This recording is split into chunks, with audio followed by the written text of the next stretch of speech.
Hello， 大家早晨好，依家係星期六朝頭早嘅7點半，咁我已經有晒衫、攝影器材、一個 S key、水、行程表，咁我哋出發再講，係咁。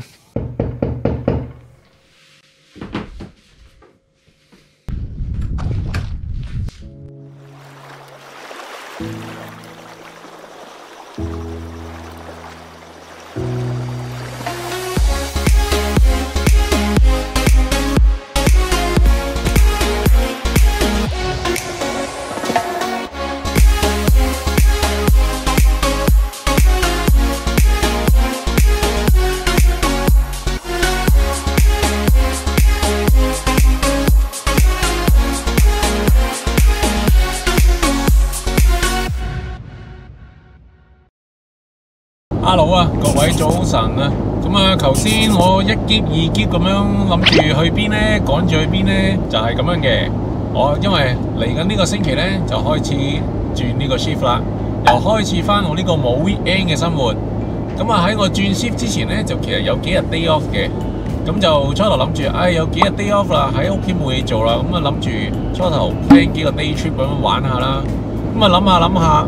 day trip 嘅我可以隨時都有得去，因為都係一日嘅啫。難得我有幾日 day off，咁就一係唔玩，一玩就玩嚟好大嘅。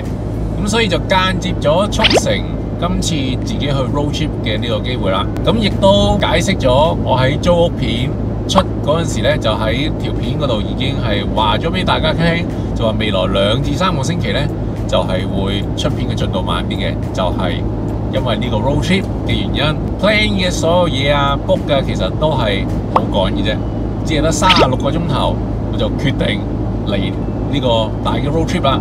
咁今次 road trip 我自己去邊呢？咁我就由 Perth 呢度出發啦，一路就北上，咁又上到去 Exmouth， 咁就由 Exmouth 嗰度落翻嚟嘅。咁中間呢，我就會停好多唔同嘅點啦，咁就成個 trip 就係大概1個星期，所以今次自己一個幾癲嘅體驗啊！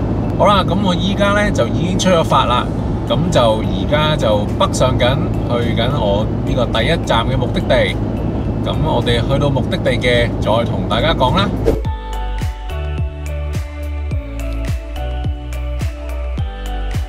好啦，咁由 Perth 向北玩 road trip 嘅話呢，咁通常啲人第一站呢先會停留 Lancelin 玩滑沙先嘅。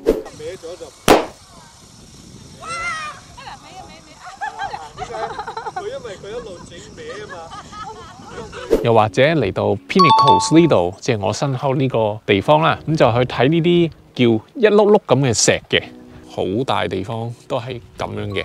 咁呢個好有趣嘅地方呢，就係呢個位先有嘅啫，佢係零零舍舍呢紮石呢，就唔係話 extend 一個好遠嘅地方嘅，淨係一個 area， 淨係呢忽先有嘅啫。咁呢啲石點解咁特別呢？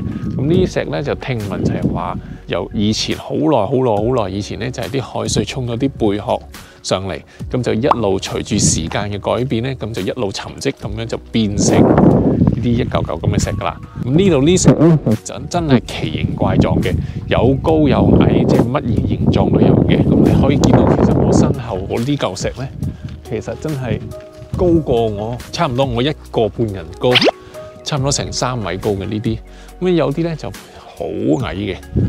咁呢個 Pinnacles 嘅地方咧，就其實係位處於 National Park 嘅入邊嘅。除咗你參加旅行團之外，如果自駕遊嗰啲咧，你係揸車入嚟咧，你係要俾錢嘅。但係我建議咧，就大家上網買佢嗰個 pass 嘅，因為嗰個你可以係 within 一個 time period 咧，你可以無限次入場嘅，咁就唔使變咗逐次俾咧，咁就會比較貴啦。咁我哋由入口行入少少咧，你就可以見到咧，其實有好多車就咁停泊晒喺路邊嘅。你可以見到咧，就係兩旁咧就有石堆砌出嚟咧，就係有一條路，咁嗰條就係車路嚟嘅。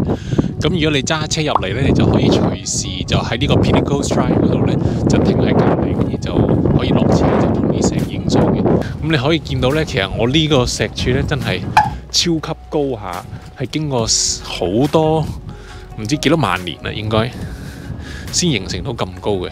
咁而喺後邊咧，佢呢個咧就呢嚿石係點啊？啲鉛筆頭咁樣，好似想舉中指咁樣。咁所以咧呢度啲石咧真係奇形怪狀，你諗到乜嘢嘅形狀全部都有嘅。咁你可以見到啦，入到嚟呢度咧真係好多下。咁咧我就係喺頭先個位咧再揸過少少咧，你就可以見到有一個叫 Desert View 咁嘅嘢嘅。Desert View 咧，咁你可以見到咧，就嗰度會有一條樓梯咧，就去到上去呢個頂嗰度咧，咁就會有一個高角度，咁你就可以望晒成個沙漠啦。咁好啦，我哋啲行到嚟咧，你就可以見到樓梯咁樣上去嘅。咁你嚟到呢個位呢，咁你就可以有一個高角度望下成個沙漠啦。咁你可以見到最遠處嗰度呢，就係另外一個沙漠嚟嘅。咁如果中意行山嘅朋友呢，咁亦都可以有一個少少嘅呢個行山徑嘅。咁嗱，咁你可以去到好遠處望到嗰度呢，其實嗰度仲有個白色沙嘅，嗰個就係另外一個沙漠嚟嘅，就係叫白沙漠 （White Desert） 嚟嘅。咁嗰個就係另外嗰度。咁如果咁大風呢，有啲沙吹翻過嚟啊！唔得，好大風，落翻去。好啦，因為超大風嘅關係，我要被逼撤退啊！我再唔匿翻上車呢，我再走去出邊呢，就只係會食沙嘅啫。咁除咗呢度 Pinnacles 咧，除咗日頭嚟之外咧，如果你係中意觀星嘅，又或者係中意攝影嘅朋友，你可以其實選擇喺夜晚或者係靠近日落嘅時候嚟嘅。因為我嗰陣時search 過 Google 下 search 嗰啲相咧，其實喺嗰段時間嚟咧係的確係非常之靚嘅，係睇到日落嘅。咁好啦，咁依家咧我就要出翻去去食 lunch 啦。好啦，咁距離 Pinnacles 大概20至25分鐘嘅車程呢，我哋就嚟到呢個 Lobster Shack 啦，就係一個龍蝦廠嚟嘅。咁呢，我哋就可以喺入邊食佢哋嘅龍蝦。咁我哋入去睇下啦，我哋而家。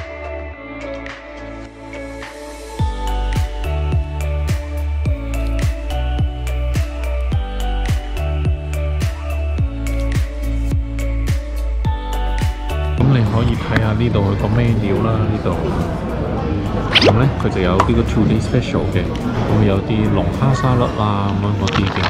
咁我頭先呢個就係有啲少少嘅前頭盤啊呢啲。咁我頭先就係 order 咗呢個就係60蚊嘅。咁如果你兩個人你可以叫一個成隻嗰個咧，咁就100蚊嘅。咁仲有一啲8個868，咁呢啲就好明顯就係 for 呢啲亞洲人啦，888啦。咁佢都仲有好多其他，譬如如果唔食龍蝦嘅，就 fish and chips 嘅，咁呢就20零蚊咯，咁就平啲。好啦，啱啱攞咗啦，睇下半隻龍蝦，跟住仲有啲魚，個魷魚咁樣，其實個份量都幾大下。